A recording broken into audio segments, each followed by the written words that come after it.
We talk about S curves all the time. First decade, first 10%, next decade, next 80%, and then the last decade, the last 10%. And that's any trend, right? And he showed cars. And in 1900, the automobile was 14 years old, right? And only about 10% of people had an automobile. And then there was this inflection point over the next decade where 90% of people had automobiles and the horseless carriage went away. And so turns out Bitcoin is 14 years old. Mark Yusko, renowned hedge fund manager, Bitcoin advocate, and the founder of Morgan Creek Capital Management, has given his top predictions for 2023. From oil to Bitcoin, gold, and a reversal in central bank policies, Yusko believes 2023 will be an exciting year for investors. In a recent interview with Blockworks Macro, Yusko details his outlook for the world's largest cryptocurrency, especially as compared to gold, which shares some qualities with the digital asset. In his interview, Yusko explains that he expects central banks, including the U.S. Federal Reserve, to return to the printers as major economies slow down drastically. When this happens, Yusko believes all that glitter will win. That includes gold and Bitcoin, the world's largest crypto cap by market cap. Yusko also predicts that Bitcoin will perform far better than gold in 2023. The renowned hedge fund manager believes the insane Bitcoin price gains will be informed by an exponential growth in Bitcoin adoption. He compares the coin's adoption to the spread of automobiles in the 1900s, adding that the adoption of automobiles grew exponentially in its 14th year. Yusko believes Bitcoin is about to have the same exponential growth since it is also in its 14th year. Before we listen to Mark Yusko's 2023 predictions for Bitcoin, oil, and gold, please take a little time to like this video, subscribe to the channel, and turn on post notifications for more videos like this. Also, ensure you drop your comments and observations in the comments section below. Thanks and enjoy the video. As we kind of talk about what's going to be hot in 2023, but the halving 2020, is important because we're coming up in about 3 months to that period where crypto spring ends, crypto summer begins, and we head toward the next halving in 2024. All that glitters when central banksters print and print gold and orange coin. Back to the mining theme, hard assets, buy what is hard, get real, another hashtag of mine.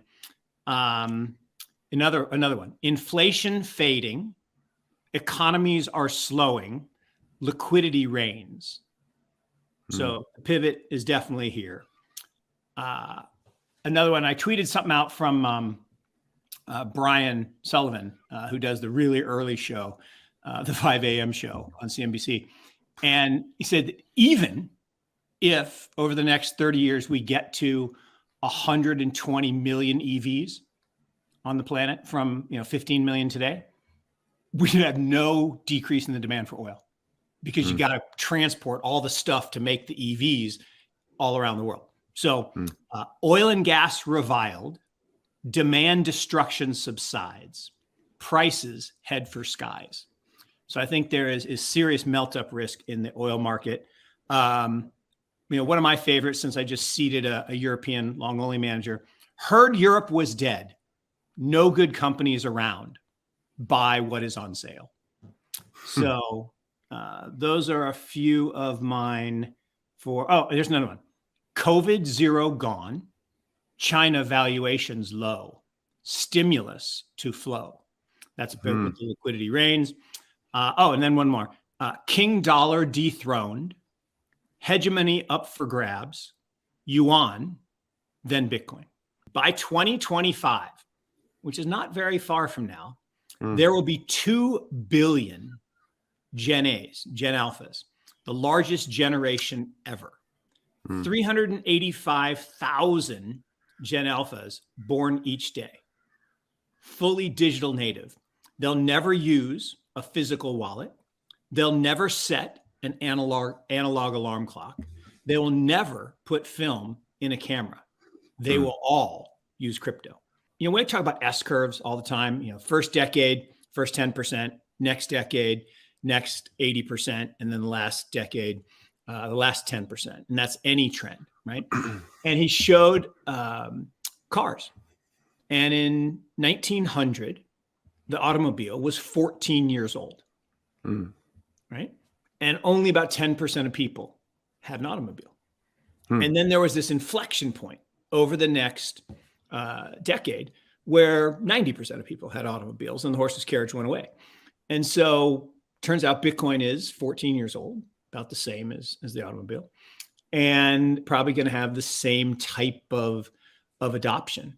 But I just thought that was, when we talk about technological innovation, disruption, it's on the outs right now, right? I mean, poor Kathy, down every single day, right? People are just selling ARK. I joke the ARK has sprung a leak and everyone thinks innovation's dead. Look, I'm old. I lived through 2001, 2002. This is exactly like exactly what happened in 2001, 2002. Mm. Enron defrauded people. Tyco defrauded people. People were like, oh, this WorldCom, square inch real estate. There'll never be, this internet thing. It's going to die. And pets.com is stupid. And you guys are all idiots. And, board was like ready to fire us at UNC for investing in this stupid stuff.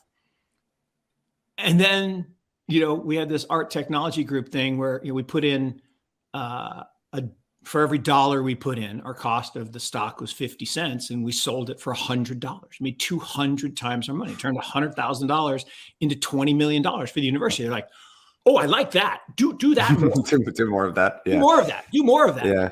But then it went to zero. Literally, the stock went to zero. The company, but then here's the interesting thing. And this is another chart that I saw this morning that's amazing. If you look at all the comparisons of the bubble that we just lived through to 2000, right? They all look the same, right? NASDAQ went up and then it went down 84%. And, Peloton went up and went down and Tesla went up and went down.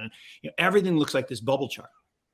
But then this guy put the next part of the chart, which is, then NASDAQ went parabolic. Now it took 20 years, but it went super parabolic, went way higher than the 2000 peak. Now gold, I think it's going to have a good year, but it won't have a great year because JP Morgan's going to spoof it, right? They're going to try to keep it down because if it takes off, that damns the Fed, basically indicts the Fed by saying that you destroyed the money, right? Because gold is money, right? And as gold prices rise, we realize that our money is less valuable.